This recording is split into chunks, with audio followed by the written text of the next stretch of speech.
What's up guys, it's Brandon from Battle Arrow.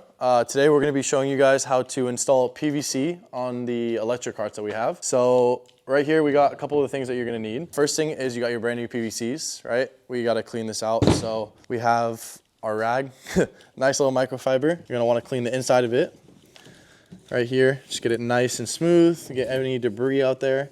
And then we have our grip tape. So the reason we have this grip tape is it just basically, it keeps the PVC from slipping off on our tires. So today I'm gonna be showing you guys how to install our grip tape. So what I like to do is I like to take our roll, put it onto the inside barrel of the PVC and just walk it out right here. Here we go. So I like to measure it out about 1 inch or more overlapping. And the reason why is that once the PVC gets very hot and it starts to expand, this like helps it from expanding when it gets like very thin. So basically I'm gonna take about 1 inch or more, give it a nice little tear just so I can mark it.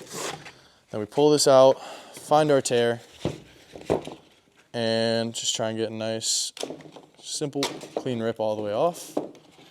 Now, you're gonna wanna try and line this up to where it's down the middle. It's a little hard at first to get it right, but this is just a rough estimate. You want to slowly walk it around, make sure it's sticking, no air bubbles, and press the overlap right here, and there you go. So now that you have your PVC prepped, you want to take off your old one. So what we usually do is come over here, I'll loosen, take out all the air. There we go. Awesome.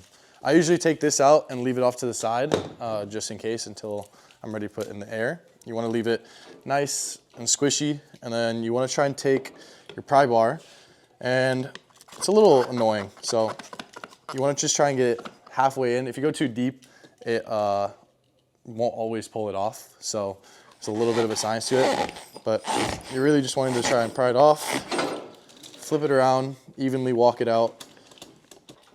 There we go. Walk it all the way around. And there we go. What I like to do is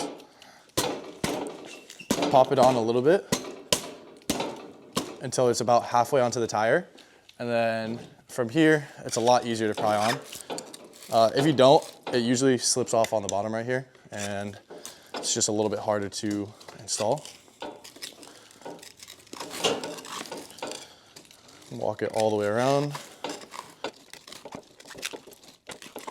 And you want to try and go down like mostly, it's going to peek over a little bit just because it's a little wider than the tire, but it shouldn't be a problem.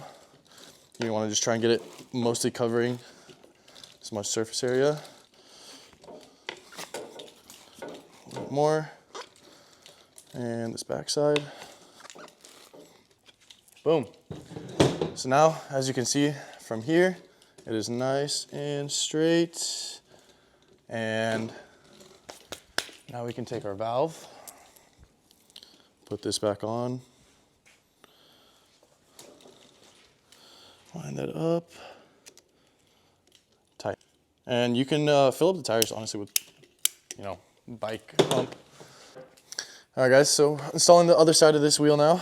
So what I found, and this is like just a little tip from me, I like to take the old PVC from the cart and I like to match it and just start smacking it in.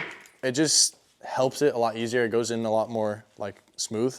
And then from there you can take the pry bar and just slowly adjust where you want it. But yeah, just a nice couple little smacks. As you can see, it goes almost all the way in. Then you take your pry bar and you just adjust slowly, exactly where you want. Boom. All right, so now we have our air tool. A lot of you guys have been asking in the rear, we found 15 to 20 PSI is usually right where you want to be at. And then for the fronts, we like to keep it a little bit more grippy, so we go to about 10 PSI. 25, take some out. So I usually go around midline, about 18. And after that, you're ready to rip. In this next video, we're gonna be showing you guys the difference between the two different compounds that we have, how grippy they are, how much they last, what we like better for tandems and stuff like that. So stay tuned.